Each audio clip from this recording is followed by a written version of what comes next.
Hey guys, what's up? It's Pat again, and today I'm going to talk about Guild Battlegrounds.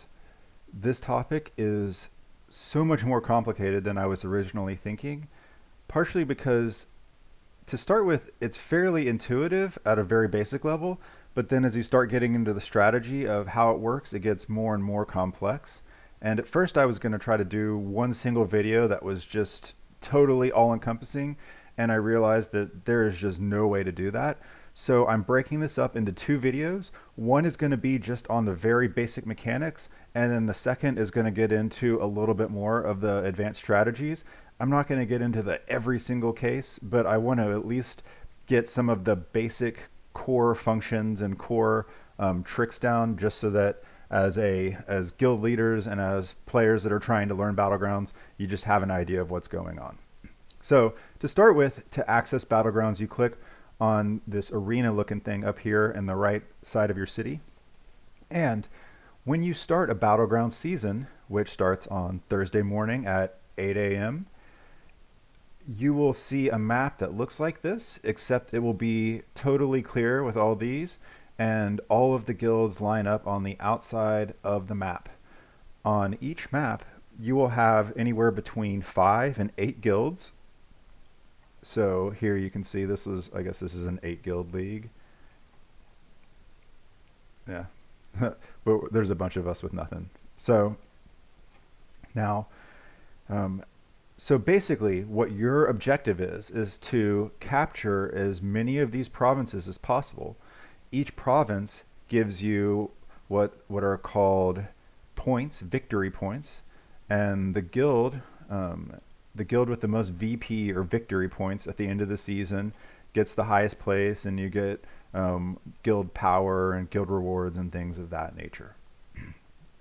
So that is the basic thing. Now, when you're trying to talk with somebody about the different sectors on the map, you can't just say, hey, the sector over there, because there's so many sectors. And this isn't actually a straight grid, so you can't do a regular XY coordinate system or anything of that nature. So I got this really nice chart from FOE Guides that shows you the labels. And these labels come from the names of the sectors themselves. So each sector has a letter number and then some kind of weird name, combination. You can see here they all have these same type of things. So the map is broken up into essentially 4 quadrants and then 4 tiers. So here you've got your A quadrant, your B quadrant, your C, and your D. And then for your tiers, you have your tier 1, and then your tier 2, and then your tier 3, and then your tier 4. Now, your tier 1s are going to give you the most victory points per sector, and they're going to have the most building slots, which I'll get to in a minute. And as you move out, you get less victory points per sector, and you have less slots to build in. So this is the general nomenclature. And I guess the other thing to look at is they use the same general thing of you have A1, B1, C1, D1, and then A2S, A2T, B2S, B2T, ST, ST, all the way around. And you're dealing with it alphabetical order going clockwise. So V, X, Y, Z, B, C, D, F, G, H. All right. So that is the basic overview of the map, as you can see here. And so if your guild leader says, hey, attack A2S, you know that this is the sector that you're supposed to be attacking. Or if I say, we're attacking C1, here is C1. Okay, so now that you can look at the map and figure out what sectors are, the other thing is that guild leaders have the ability to mark sectors with these little focus or ignore boxes. So that can also help you to know where to attack if you're not sure. If you see these little things saying focus, that means attack there. And if you see something with the little ignore, you should definitely stop. There is a ton of strategy around when you capture sectors if you're in a higher league. In lower leagues, just attack, take as much as you can, do your best. But once you get into platinum and diamond leagues, especially, there starts to be a lot of strategy about when guilds take sectors. Speaking of leagues, we'll just address leagues real quickly. So there are 5 leagues: copper, silver, gold, platinum, and diamond. And each of those leagues has a few unique characteristics about them. First of all is capturing the sectors. So you can only capture sectors that you are touching or that you are adjacent to. So in this case, I can attack this one, this one, this one, this one, and this one, because those are the only ones that we touch. Now, even though I've started attacking this sector, I don't own it, so I can't attack from it. So now that I go here, you can see that I need to advance 70 times in order to capture the sector. And that's because I'm in a silver league in this world. Now in copper, you need to advance 40, in silver it's 70, in gold it's 100, platinum it's 130, and diamond league you have to advance 160 times to take a sector. So obviously, depending on what league you're in, there will be a lot more fights available to you or a lot less fights available to you. And depending on what league you're in, you get much better rewards. I'll cover that in a minute. So how do you advance? And the answer is there's 2 ways to advance. First of all is attacking. When you attack, it's pretty simple. You just, it's just like GE. You can see what you're going to fight. You see it's 2 waves and so on. So I'll just do a quick example here. Hopefully I don't die. All right. Now notice up here in this top left corner, you see that plus. That was what we call attrition. Now look, see, I got a nice reward. Now, each time you do an advancement, whether attack or negotiation, you go up by 1 attrition. I'll get back to attrition in a second. Negotiating. So when you attack, you advance by 1. When you negotiate, you advance by 2. So I'll do a quick negotiation. Hopefully we get this right.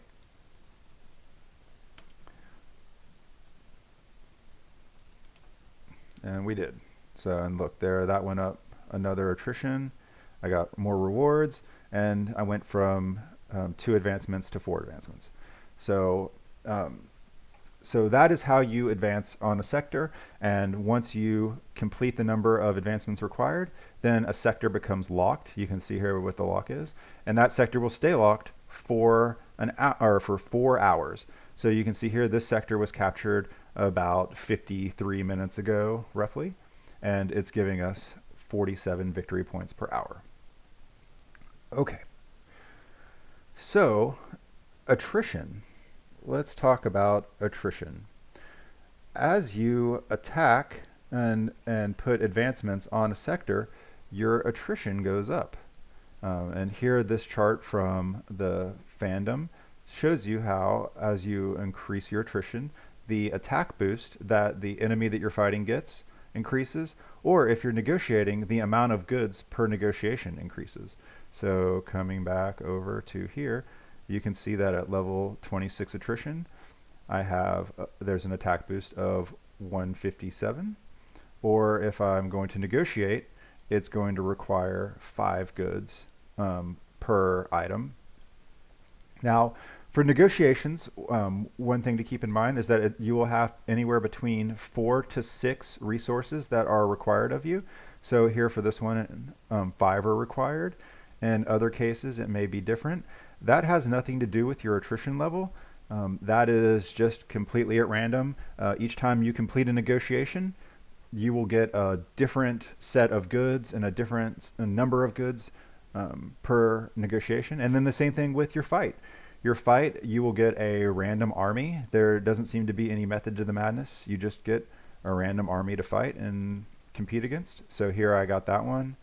And now the next time I go to attack, I have a completely different army to fight. Okay, so, but with that said, this army, now that my attrition has gone up to 27, has more attack boost than the previous time.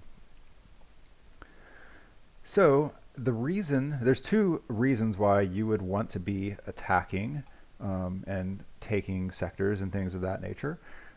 First is that as you've seen, that when you complete an advancement, whether it's an attack or a negotiation, you get loot, you get rewards.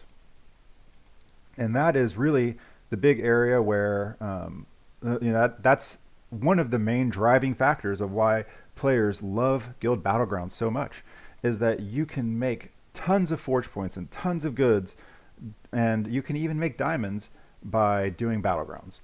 So you can see here that depending on the league you're in, you have some whatever percent chance of getting a reward. Whether it's here in Gold League, you have about a 60% chance of getting a reward. In Platinum and Diamond League, it's a little bit less than a 50% chance, but the size of the reward you get's bigger. So you can see here, like in Platinum League, well, take a step back. So this top chart here is the chance of getting loot, the chance of getting a reward. So yay, you have a 62% chance of getting a reward there in Diamond League when negotiating. So then the next thing is, what is your reward going to be? And then that's where this comes out. And it's just like Temple of Relics with Guild Expedition. You just have, if you get a gold relic, and then there's different gold relics that you might get, or if you get a jade relic or whatever it is, same deal. There's just some percent chance that you'll get these different items. Now, for players that are in Platinum League, you get 7 forge points when you get a forge point reward. In Diamond League, you get 10 forge points for the forge point reward. So that's a major incentive. And then the other thing is that in higher leagues, you get a higher attack boost reward, and you also get more military units. So instead of only getting 1, you get 5, and then also you get more goods. So basically, your rewards are just a lot better if you're in Diamond League or Platinum League versus in the lower leagues. And that's one of the advantages of being in a higher level guild. I haven't mentioned it, but the Statue of Honor is also a big thing. You have a 50% chance of getting a Statue of Honor as your reward. And the Statue of Honor obviously is one of the best buildings that you can get. It gives you good forge points. It gives your guild power. It gives goods to the treasury. So there is all the reason in the world to want as many fragments and build as many statues of honor as possible. Okay. So now that we've talked about that a little bit, that's some of the incentive for wanting to fight.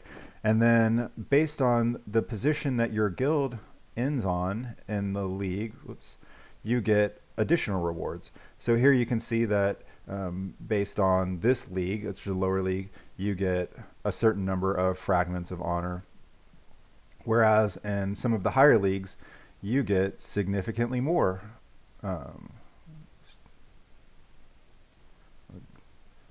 Just dump this real quick. All right. So here in a Diamond League, so this is a 1,000 Diamond League, you can see you get a lot more fragments of honor for getting first place. Okay. So from a guild standpoint, the other reason why you would want to be in higher places is that you get these league points right here. And the amount of prestige that your guild gets is whatever your league points are times 18.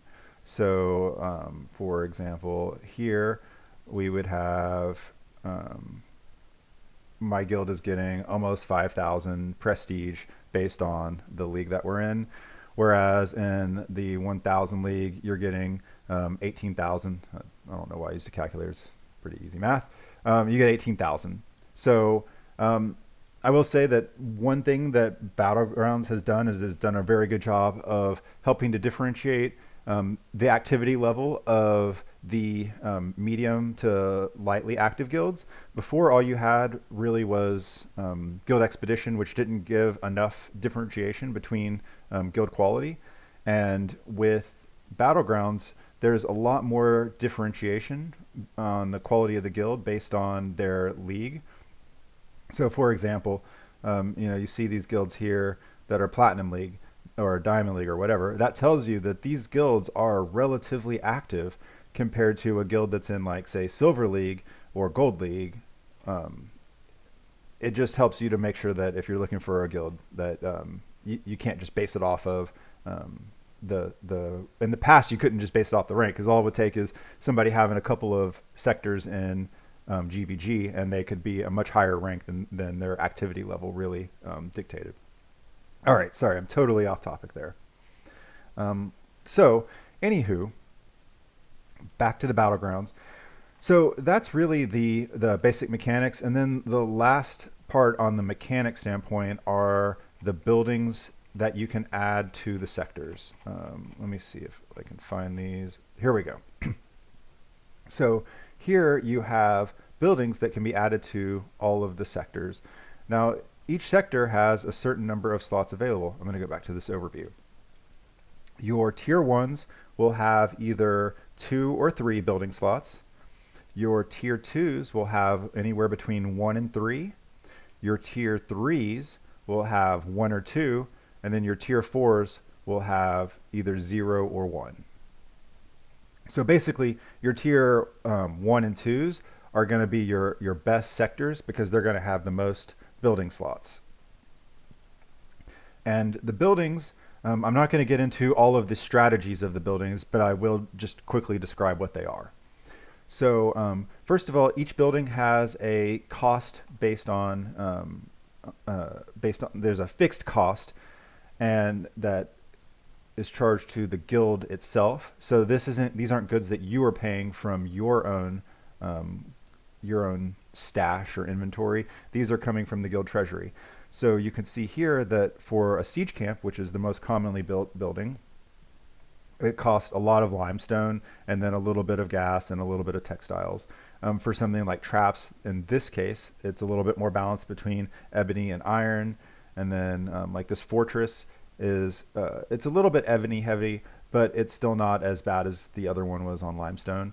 This is kind of a weird one. This outpost is almost entirely porcelain. So it's really just going to depend. But regardless, it's always going to add up to the same numbers. So an outpost is always going to cost 500 goods. A fortress is always going to cost 3,000 goods. It's just a mix of how many goods. And then there's a certain amount of time it takes for these buildings to build. So here you can see that a siege camp, which is the most commonly built building, is 2 hours. However, we have the option of rushing these, and I'm not going to burn a bunch of goods out of the treasury of this guild because it's secondary world and we don't have a whole lot of goods in the first place. So I'm just going to use this as an example. So when I click this to build, in order to instantly build it, I could pay 50 diamonds, and then I could instantly have that completed. And that's the type of thing that you see people doing for things like fortresses and traps, which take a long time to build. Now, the reason why build time is important is because when you capture a sector, I think I already mentioned this, but it only stays locked down for 4 hours. So in the case of something like a fortress, which takes 6 hours to build, or traps, which take 5 hours to build, even if you started building it the second that you captured that sector, it still wouldn't be done building when it was completed. Now, in lower leagues, that's just fine, because you can see here, these sectors have been open for 3 days and nobody's touched them. But when you come here into, this is a diamond league, you can see every single sector is totally full. And we have, the guilds that I'm working with have all basically filled all of these sectors. I mean, these are all double secured, maxed out. So this is what a diamond league map looks like when 3 guilds are working together. And if you're not part of that group, it can be very frustrating. That's another video though. Okay. Where was I? Let's see here. So as far as the buildings go, you've got your outpost and your fortress. There's strategies between why you would want to use those and why they're useful. Decoys and traps. Traps in particular are particularly frustrating for your enemy because they increase the amount of attrition that those players go up by 2 or double. And that can make it so that if the people that you're going against only have a handful of fighters, they will burn up all their attrition really fast. And that's really one of your only defenses against people taking your sectors. You've got siege camps, which reduce the amount of attrition that you suffer. It gives you a chance of not going up attrition, essentially. And if you have 4 or 5 siege camps, that means that you can just keep doing fights without your attrition going up, and that's obviously to your advantage. And then the next thing, you've got these buildings that increase your victory points, your banner, your statue, your palace. And then your palace also requires more advancements as well. So it's kind of like a fortress combined with statues and stuff. So, and these, early on, these were particularly common because guilds didn't realize that the game, especially in higher leagues, was all about map control. And definitely in lower leagues, like this one here, having a banner or a statue, that actually significantly increases comparatively how much victory points per hour you're getting. And that could make a difference between how you finish. In higher leagues, you don't really see a lot of that because it's not necessary. People just take sectors to get more victory points. Okay, so last thing as far as defending and mechanics go is that you can only attack sectors that you are touching, right? So I can only attack these 5 sectors. Now, as a defensive mechanism, because you can't break the siege, you can't stop somebody from attacking you. So you can put down traps, you can add fortresses and hope that the enemy guild is unable to finish. But at some point, at midnight server time, your attrition resets back to 0 and everybody gets to start back over with 0 attrition. So eventually that enemy guild will eventually get through your sector because they will eventually be able to fight the number of fights and get through the attrition that they have to get through. So the next thing, or the other option, is cutting them off. And the way that works, let's see, I'm going to go over here as an example. Actually, we'll do a couple of examples. So the first one would be these 2 guilds right here. We've got this this purple guild and this blue guild. Now, as this purple guild attacks on this sector, this blue guild can counterattack this other one. And whichever one of these 2 guilds finishes first, they will be able to cut the other one off because the other guild will no longer be connected. And that's where it becomes extremely important to have more than one sector touching each other. This starts to get into some of the more advanced tactics. I don't really want to get too far into it, but here is another example. This blue guild, if they were to try to attack this sector, they may not be able to finish it in time before this orange guild were to finish it. Now, they also have the option of attacking this sector, and if they finish this sector before the orange guild finishes theirs, it will actually cut off the orange guild's progress on this sector. So that's a way of defending. Finally, the other thing is that say 2 guilds are attacking a sector at once. You can see here, there's 2 here. You can see this one here where there's progress that's been made. Well, once a guild or once a sector is captured, the guilds that have advancements on it will keep their advancements on that sector provided they're still connected, but the amount of advancements will have been cut in half. So here in this case, Big Bang has 42 advancements. That means that when the sector was captured, they were actually already at 84 advancements or 83 advancements, and then Legion of Lobsters captured this sector. So now you can see here that that Big Bang is still in the sector. And part of my next video will explain how you can double secure, see how these are double secure, and that helps you when you are going against competitive guilds. But for right now, we're not going to get into that deeply.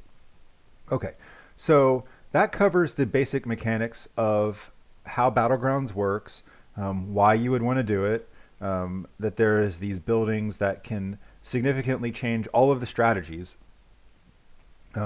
I think the only other thing that's really important to bring up as for a beginner video is that especially if you're not aware of strategy very much, you should be very mindful to follow these signs that your guild leaders put up, because the timing of capturing sectors is extremely important.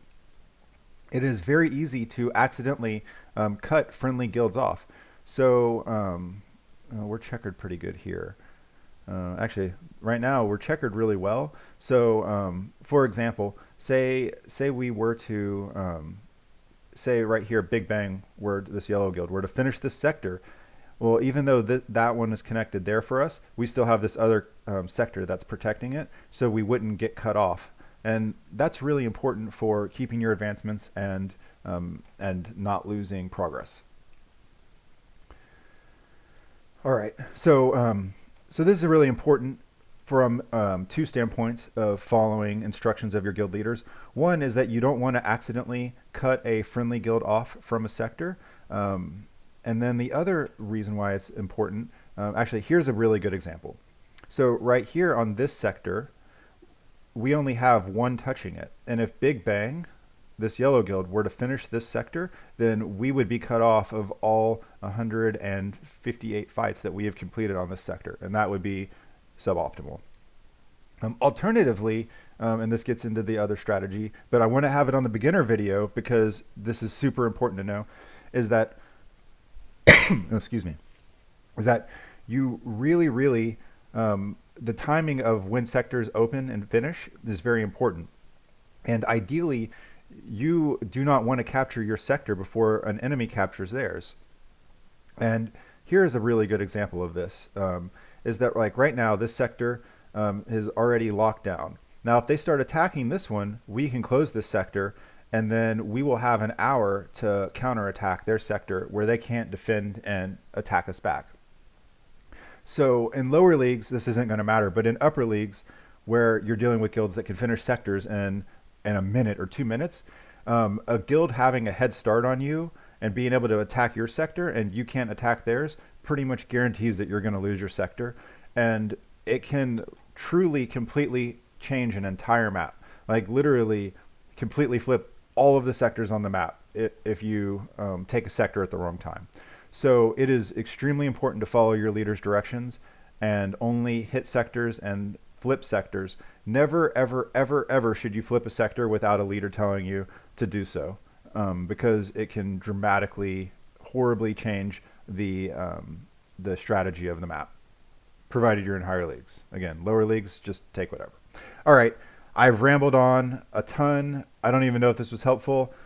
If it was, definitely tell me, let me know. And then in the next video, we'll get into a little bit more strategy about how to do this checkerboarding thing, how to use the different buildings and take advantage of siege camp farming, and how to use fortresses and outposts and things of that nature to force enemy guilds to do things that they don't want to do.